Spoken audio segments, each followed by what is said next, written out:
CCJ's 1044 is brought to you by Chevron Delo Heavy Duty Diesel Engine Oil. Now there's even more reasons to choose Delo. Fleet maintenance systems could be the next frontier for cyber attackers. You're watching CCJ's 1044, a weekly webisode that brings you the latest trucking industry news and updates from the editors of CCJ. Don't forget to subscribe and hit the bell for notifications so you'll never miss an installment of 1044. Hey everybody, welcome back. I'm Jason Cannon and my co-host is Matt Cole.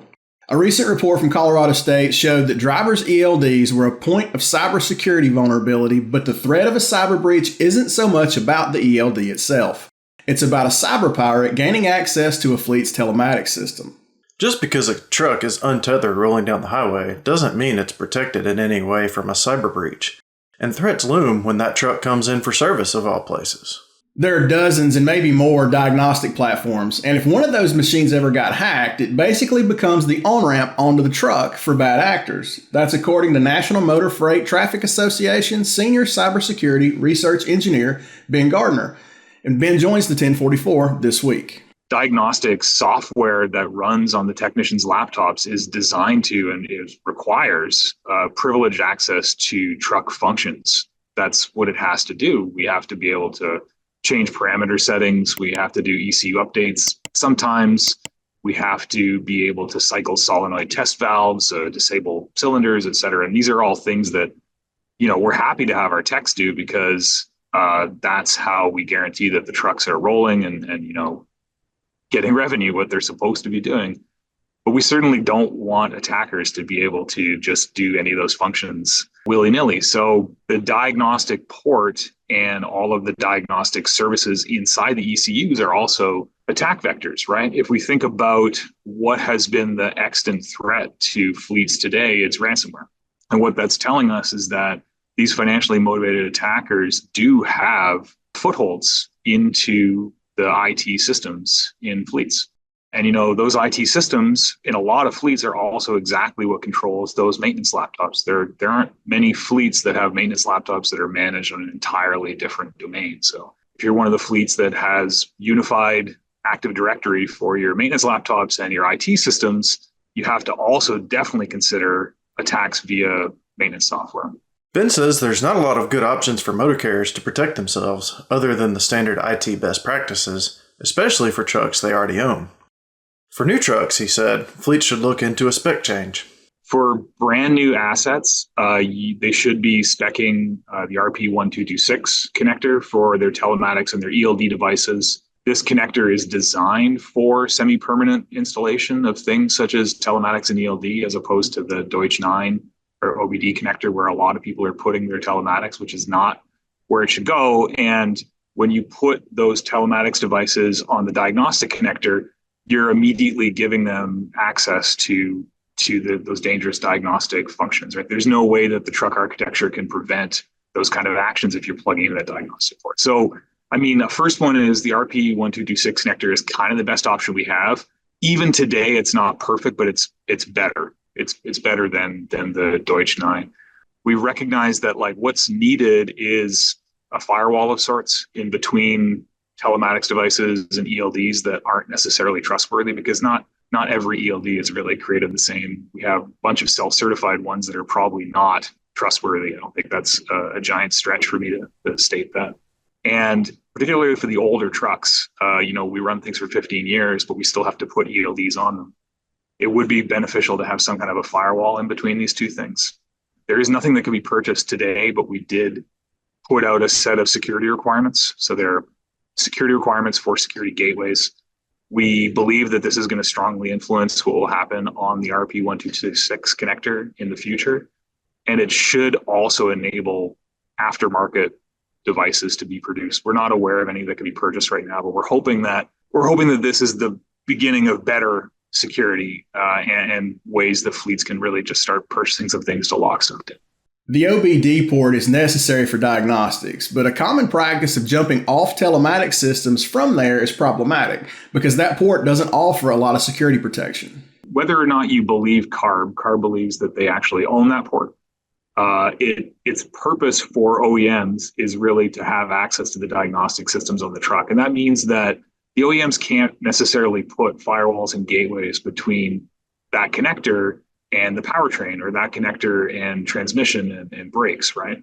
And these diagnostic functions are really, they're high privilege, which means like they do dangerous things. They do things that we wouldn't want attackers to be able to do, right? The diagnostic software, for the most part, really uses a very simple kind of password. It's not even a password. A password would be better. It does this thing called seed key exchange. And I won't bore you with the details, but it's kind of like a password, except the password would be better. And if we connect our telematics devices to that diagnostic port, then a compromise of a telematics device almost guarantees that an attacker could execute those diagnostic functions on most of the trucks on the road today.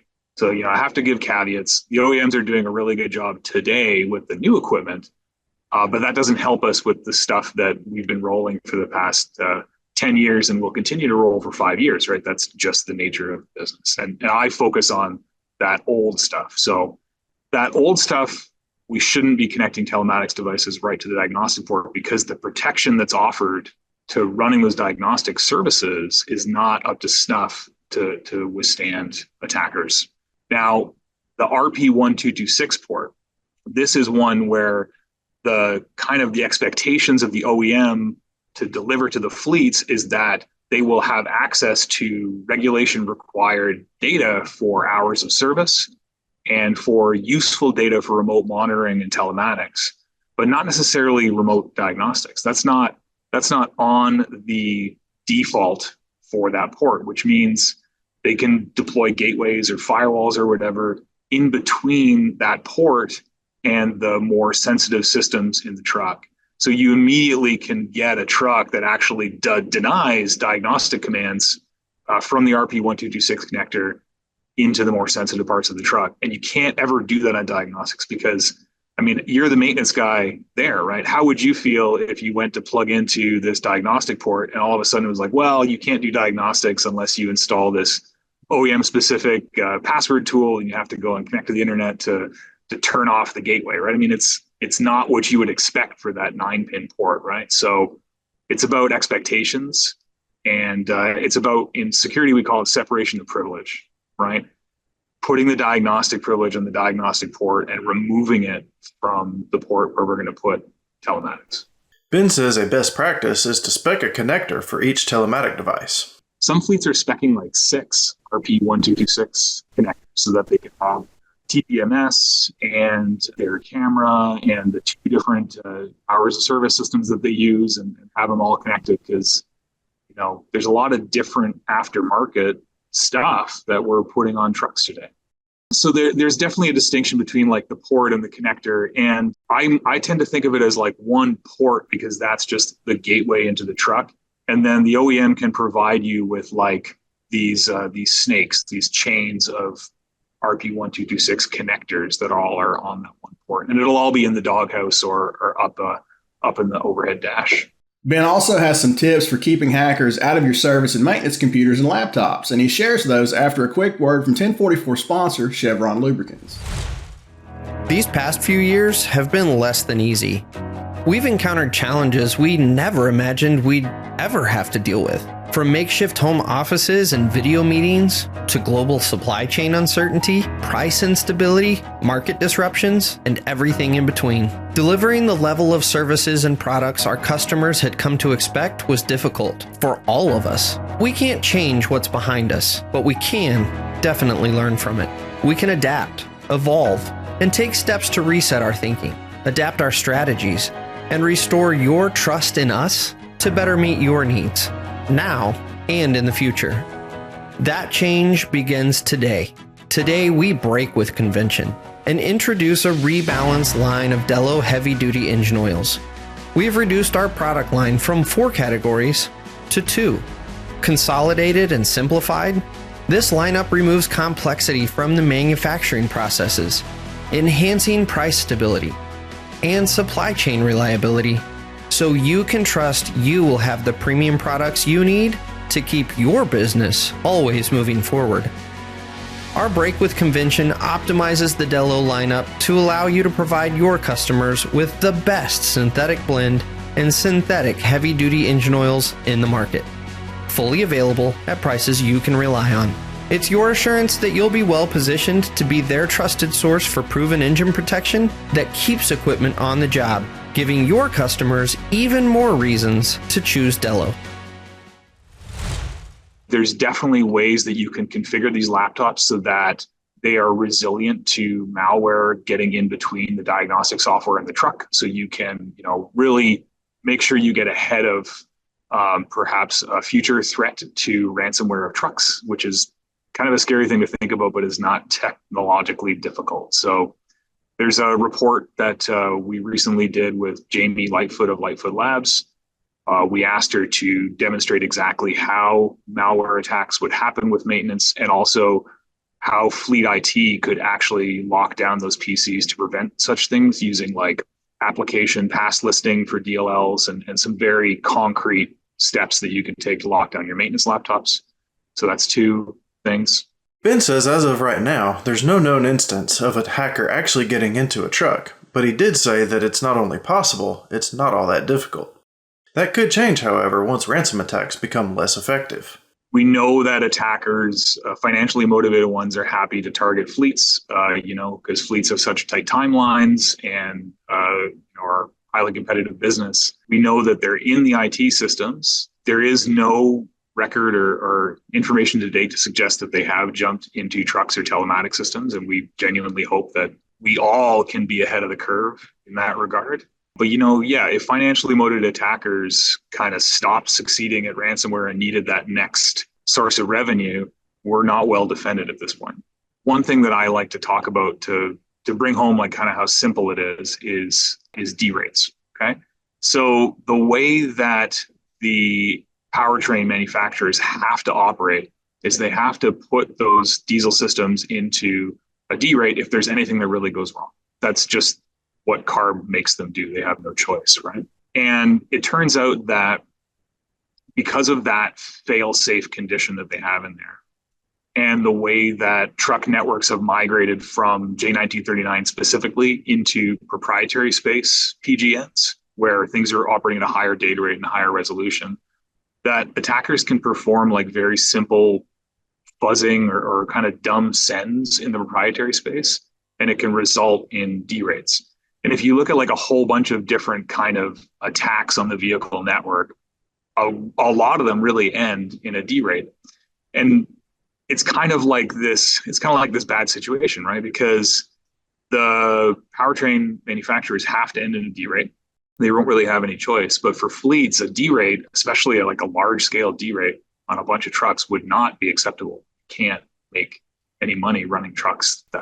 So it doesn't require like specific knowledge to make these things happen. It just kind of requires fuzzing and dumb sending. As soon as they can get on a vehicle network and send things into the powertrain segment, then they can cause D rates. The bad news is the bad guys aren't bored yet with ransomware. So Ben says your first line of defense is to start there because that's where the threat is currently. You should have backups. You should be verifying that you can restore those backups, right? Most people don't actually want backups. They want restores.